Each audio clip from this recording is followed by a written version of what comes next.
All right, well, hello everybody and welcome. Hanging out, I got Elon and Ian Dahl with our Starlink team. Figured we'd check in. It's been typical SpaceX year.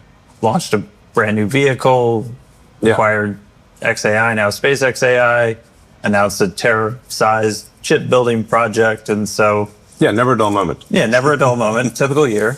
And so let's kind of wanted to connect some of the dots on how this all feeds into making life multiplanetary, starting to climb up the Kardashev scale, maybe show off some cool new AI sat stuff. Let's kind of start galaxy sized and bring people in with the Kardashev scale. What's the big picture? What's the big picture? What is the Kardashev scale? Like, how do you decide what progress a civilization has made? That's the most objective metric that any alien species, say, visiting us, would calibrate how much progress we've made as a civilization. And one of the most objective ways to do that is the amount of power that any given civilization has been able to harness. There was a Russian physicist, actually, I think, by the name of Kardashev, who thought about this, and I think it's a good way to characterize it, which is you can assess how well a civilization is harnessing the power available on the planet. That's type 1.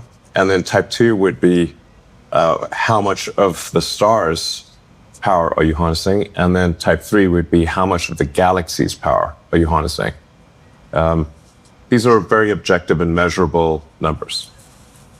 So right now we're very low on the Kardashev 1 scale. Like if you say, like, what proportion of our planet's power are we harnessing? It's a very, very tiny number. And basically we're harnessing almost nothing of our star's power.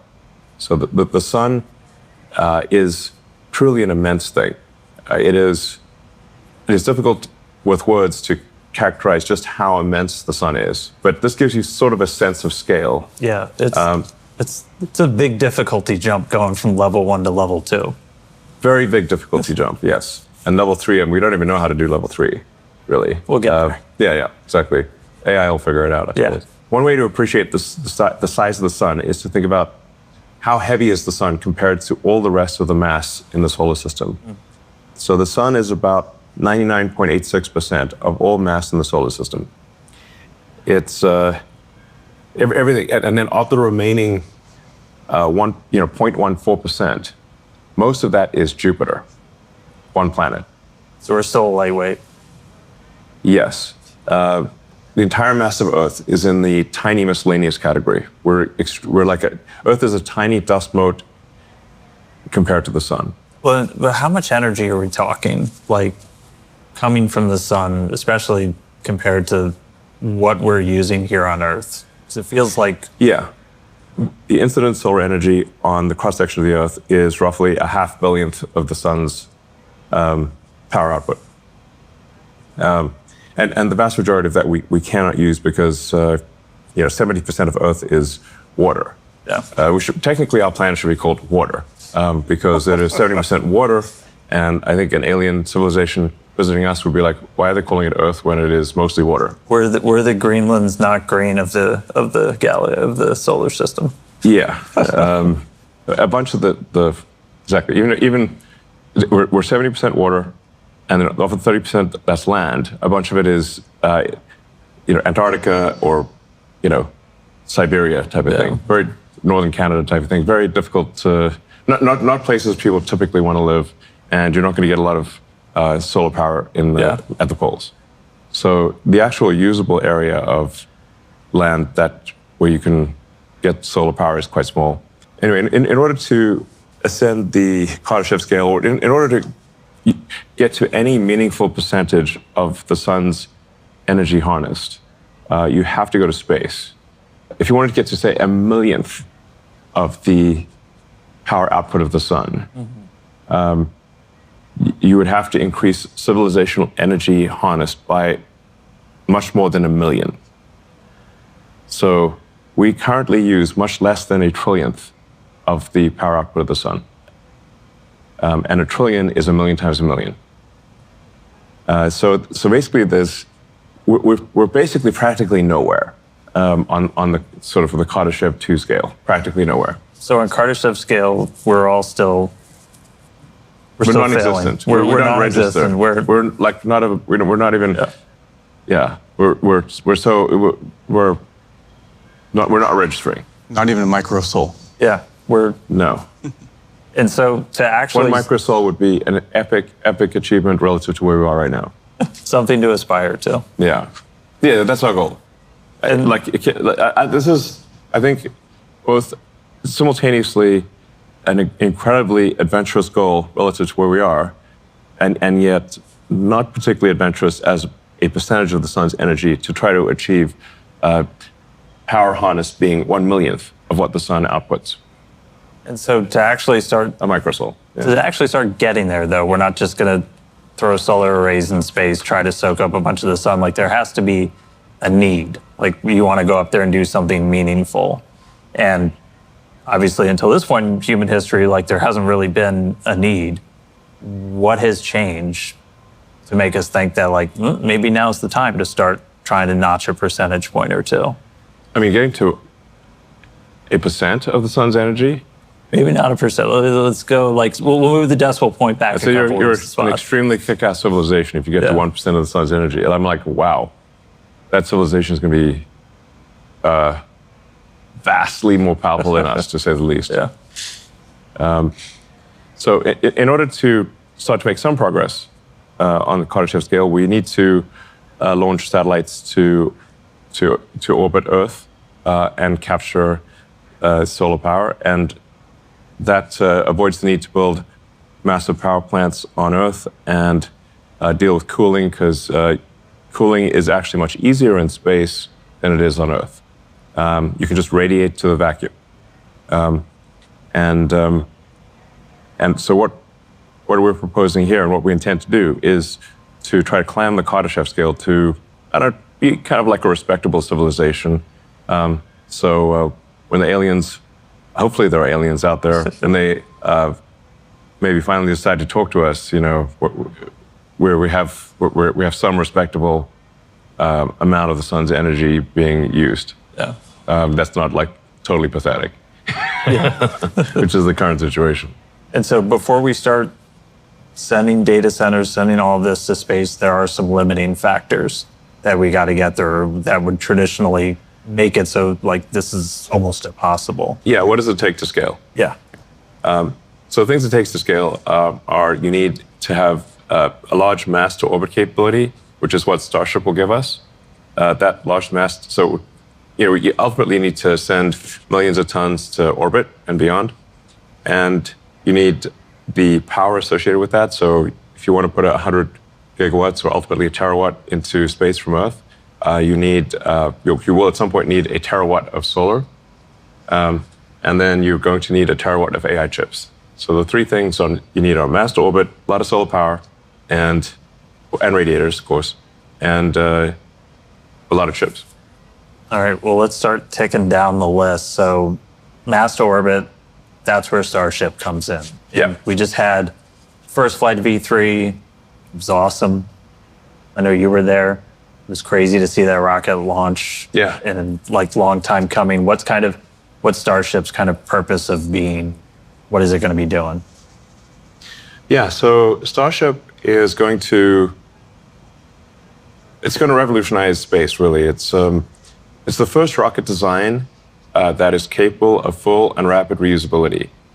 Now, reusability is the fundamental breakthrough that is necessary to make life multiplanetary, as well as to ascend the Kardashev scale. You simply cannot ascend the Kardashev scale unless you have a reusable spacecraft, and you cannot extend life to the moon, to Mars, and to the rest of the solar system without a reusable rocket.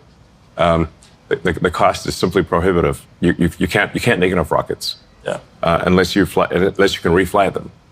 Just like any other mode of transport, you can imagine that if we had to throw away airplanes every time we flew, flying would be far too expensive, and basically no one would be flying airplanes. You're doing a whole lot more driving. Rapid reusability. Yes. Every mode of transport is reusable, without which is simply not viable as a transport system. So cars, planes, boats, horses, bicycles are all obviously reusable. Yeah. With rockets, it's much harder to make a rocket reusable because Earth has a deep gravity well and a thick atmosphere. And these make it just barely possible to achieve reusability with a rocket. And there have been many prior attempts to create a fully reusable rocket. And most of those attempts have been abandoned partway through because they didn't think they could succeed. In order to achieve full reusability, everything's got to be perfect. The engines, the structure, the avionics, the choice of propellant. You've got to go to extreme measures for mass optimization, which is why we have the tower catch the rocket instead of putting on landing legs, which are heavy. The rocket can simply be caught by the tower.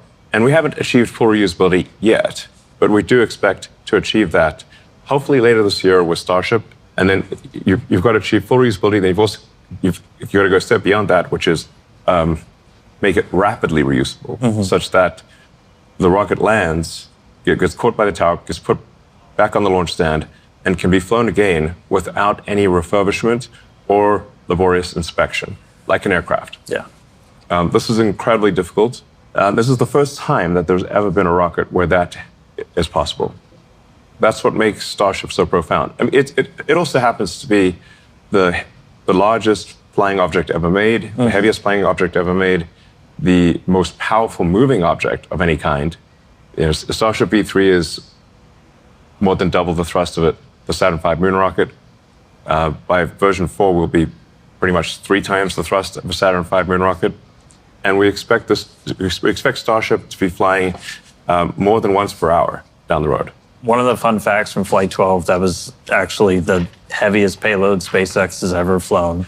And that's still just a fraction of what V3 can do. So, yes. I mean, once we're flying massive amounts really rapidly, I mean, we already fly the majority of payload to space with Falcon. Do people even really understand what mass to orbit becomes once Starship is flying? It's many orders of magnitude greater than what is the case today. So even with Falcon 9, Falcon Heavy, SpaceX delivers almost 90% of all Earth mass to orbit. I think we're somewhere between 85 and 90% right now. And then most of the remaining mass, I think, is launched by China. And then the rest of the world, including the rest of the US, is the remaining, 5 to 7%. Now, with Starship, we'll be aiming to go from somewhere around 2,500 tons a year to orbit to millions of tons per year to orbit. And to do so at a pretty short period of time. So we think probably we can get to 1 million tons to orbit per year in about 3 years, thereabouts. Starship is going to take care of the mass to orbit limiting factor. Yes. And then power generation. So first, and Ian, maybe you can help.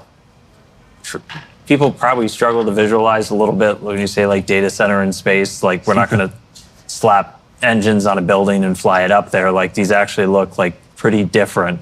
And so kind of walk through how you take something that's in a giant building on the ground and turn it into something that's functional in space. Yeah, I think it's pretty interesting. A lot of people don't actually know what the inside of a data center even looks like, right? Yeah. And it's some like mythical place where the internet's in the cloud or something. Yeah, some people envision wires, some people envision boxes, but like effectively it comes down to a set number of chips and the things that we need to launch into space are actually quite small when we look at it. The more challenging part is figuring out how do you get the power for it, and that's where a lot of what we've worked on for existing like Starlink technology, the solar arrays, are what we want to utilize that expertise to be able to build a satellite that can actually launch the critical components of the data center into space itself. We like to look at this and say, like, what is the actual engineering problem here? And it's really a combination of delivering power and then taking the waste heat and energy away and sending it into the vacuum of space, as you mentioned. Yeah. Now the AI satellite is actually much simpler than a Starlink satellite. A Starlink satellite has gigantic phased array antennas. It's got parabolic antennas. It's got a lot of laser links. It's much more complicated than an AI satellite. An AI satellite is essentially a lot of solar cells, a radiator, and you still need some laser links, but you don't have all of the super complex antennas that you have on a Starlink satellite. So, I mean, given the two, the easier one to design for is the AI satellite. Yeah. It's just a little bit bigger. It's bigger. Just make stuff bigger, yeah. I was like, so we've got, this is our AI one, if you guys want to walk us through. Yeah. So the first thing that we're really looking at here is, like, first you've got to make something compelling, right? And we thought that the right place to start is around the 150 kilowatt like peak power level. But as we look at the workloads with our experience with XAI, we get to actually see that we can also support about 120 kilowatts of average compute. There's a difference. Yeah. What we're showing here is kind of a draft version of version 1 of the SpaceX AI satellite, an AI 1, I guess you could call it. And seems like a reasonable place to start is 150 kilowatts peak power, 120 kilowatts sustained power, and to give you a sense of what does that actually look like in terms of the size of the radiators, size of the solar panels. The assumptions here are 250 watts per square meter for the solar array, and about 1,400 watts per square meter for the radiators. So the radiators, these are double-sided. Radiators are radiating both sides. They're oriented knife edge to the sun, and it's 1,400 watts per square meter is a very achievable goal. Over time, we think we can probably do above 250 watts per square meter and above 1,400 watts per square meter for the solar panels and radiators, respectively. But this gives you like this is pretty much what the satellite's going to look like. Yeah. It's a lot of solar panels, radiator, and then everything else is pretty small by comparison. And these are like evolutions of things that we have actually already launched in our Starlink constellation to date. Yeah. That's really, I think, the cool part to me is that we're looking at solar technology that we already are going to use on the V3 Starlink vehicle. So I'm like really excited to then just take those and make it bigger. Yeah, part of what we want to convey here is that there's not some magic that's necessary that doesn't exist for the AI satellites. As Ian said, a lot of this is technology we've already made for the Starlink V3 satellites. So we basically don't think this is a super hard problem compared to things we already do. Mm-hmm. There would also be probably something on the order of a terabit of connectivity, of laser link connectivity from the satellite. Mm-hmm. The 150 kilowatt peak power level roughly matches what, say, an NVIDIA GB300 rack would do. So if you've got a GB300 with 72 GPUs, its peak power, I think, is around 140 kilowatts. But it's almost impossible to get it to be at that peak power. A more reasonable operating envelope would be around 120 kilowatts average power. But it can peak up to 150. So it's basically, think of it as a rack of compute in space. And then you can connect these racks of compute to either each other via the laser links or directly to the Starlink constellation. Yes. So you can close the link with the Starlink constellation, and then Starlink can then send that data to the ground using the existing Ka and Ku antennas on the vehicle. It also has laser links to the ground as well. So, and this would not be at a particularly high latency. We're talking about maybe being around 600 to 800 kilometers above the Earth, and light travels 300 kilometers per millisecond. So that's it's about 3 milliseconds away. Yeah. Basically, it's not very far. Won't worry about that too much then. It's not. Sometimes people worry, think there's going to be some like high latency. I'm like, no, speed of light moves pretty fast. Light moves pretty fast. It's a tall one. Yeah. Yeah. I think the cool thing also is the radiators themselves are about the same size as the existing solar arrays for the V3 vehicle. Kind of in that realm where we're flying today. Yeah. So I mean, they got about a 70-meter wingspan. So these are fairly large. We're talking about building a lot of them and putting them up there. But you like to say like space is in the name. Like there's a lot of space up there. And so even when you're talking thousands or even up to 1 million satellites, you got plenty of room to move around up there. Yeah, space is really big. So it's not like space is going to get crowded. Space is enormous. Like if you zoom in close to the satellite, it looks big, but if you actually look at it relative to the Earth, these satellites are so tiny you can't even see them. So they're very, very tiny compared to Earth. And I mean, we have about 10,000 Starlinks in orbit right now. Yeah. We've got a pretty good idea of how to operate just really large constellations and do it safely now, right? We are the only operator that has any experience of that scale. It's a great thing that we have this background, so we know how tightly we can pack the satellites and fly them safely. That's a number one goal when we look at the constellation. We're going to be building a lot of satellites, and we're going to be building them here in Bastrop, right? So we've got this, which so we're in that building kind of in the middle, which we're sitting in that building right now. This is my first time here. The building is massive. Like you come around the corner, It is big. you see it through the trees, and you're like, oh wow. But we're about to kind of put this building to shame, aren't we? Yes, we're going to. In fact, we already have the solar manufacturing facility. It's under construction already, and then we will be building out the AI sat production building soon. So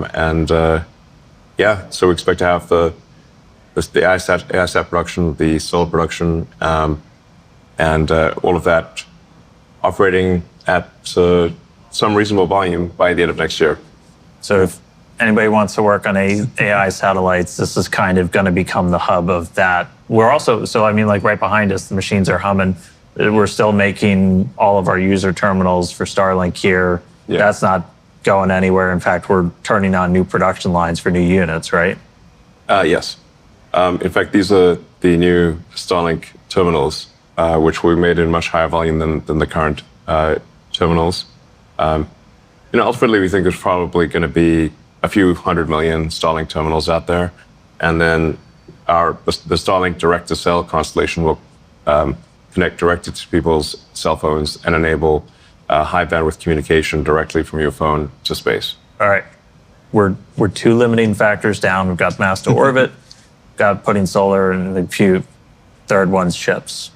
Yes. So at least in the beginning, we can obviously launch the chips that are already being made. Mm-hmm. So our current reference design is for NVIDIA Rubin chips, or it could be either GB300 or Rubin chips. And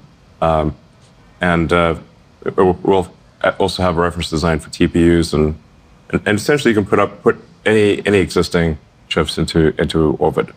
But the current industry seems to be, it seems like it's going to, get to maybe around 100 gigawatts a year of AI compute.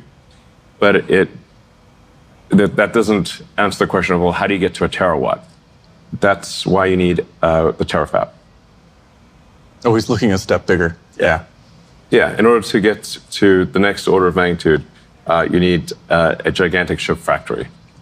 And to give you a sense of scale here, we expect that the terafab is going to be around 100 million square feet, which is 10 times the size of the Tesla Gigafactory, Texas. And what, aside from just, I'm going to need Starship point to point to get from one end to the other, aside from just the size, what's going to make this unique, different from any other chip building operation on the planet? Well, I think over time there's going to be a lot of technology evolution with the terafab, but fundamentally it's about scale. So even if there were no fundamental technology breakthroughs, you could simply scale the existing chip making technology with a lot of difficulty to a terawatt of chip output per year. That's, if you look at it just from the logic die standpoint, that's equivalent. That's like having 1 billion chips per year with a kilowatt per reticle. So it's 1 billion full reticle equivalent chips, each doing a kilowatt, and then you're going to need a lot of memory to go with that. A lot of people today even think orbital data centers were like a decade away. Yeah, I think we want to try to give people a sense of the time frame. At least the time frame we're aiming for. I mean, people should take this with a grain of salt to some degree, because this is just our best guess. So this is not a promise of what we'll do. This is what we are going to try to do and think we probably can do, which is to get to roughly an annualized rate of 1 gigawatt per year by the end of next year in terms of space AI compute, and then aspirationally scale that by an order of magnitude per year. So in 2.5 years, hitting an annualized rate of 10 gigawatts a year to space, in 3.5 years, maybe 100 gigawatts. And then depending upon what progress there is in chip making in the rest of the world and with the terafab, going beyond that to scale to a terawatt per year, which is 1,000 gigawatts. Right. Which is, that's twice the current electricity consumption of the United States. No. I think there will be an appetite for that, but we'll see. It's a lot of satellites. I don't know what it's going to think about, but maybe do a lot of simulations or something. Yeah. So after we've, working through all the limiting factors, we've kind of topped out what we can do on Earth. What is the next step to, again, try and actually notch maybe some percentage points towards becoming Kardashev level 2? Why stop there? Yeah. Why think small? Because a terawatt actually is very small. Think small. Let's not think small. So there is, in order to get to another 3 orders of magnitude to 1,000x from a terawatt per year, the only way that we can really see that you can achieve that is on the moon with a mass driver, essentially where you do local production of photovoltaics and solar and radiators on the moon. Maybe you bring the chips from Earth, or you could conceivably make the chips on the moon. But you need most of the mass to be made on the moon, so you don't have to transport it to the moon from Earth. And then because the moon has no atmosphere and only 1/6 Earth's gravity, you can accelerate the AI satellites into deep space without a rocket. So you can basically shoot them into space using an electromagnetic gun, like a rail gun type. I mean, it's basically a linear electric motor is a way to think about it. I think we can show people.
mean, if that doesn't get you excited for the future, I don't really know what will. I'm fired up to see a mass driver on the moon. That would be very cool. Yeah. Sci-fi future. Yeah. Yeah. It would also mean that if we're bringing that amount of mass to the moon, it would mean that anyone who wants to go to the moon will be able to go to the moon. And I think that would be pretty cool. Yeah. I'm going to be jumping first in line to get up there. Yeah, I mean, everyone should go to the moon at least once, I think. Yeah. Just once. Yeah. You can move there if you want. You can go live on the moon. We'll see. Thanks, guys, for chatting with me for a little bit. All right. Excited to see a whole new kind of satellite, a whole bunch more Starship launches, more chips, more solar, more everything. It's a big future, but I'm excited to see everybody at this company go out and build. All right, sounds good. It's exciting. Great. Thanks, guys.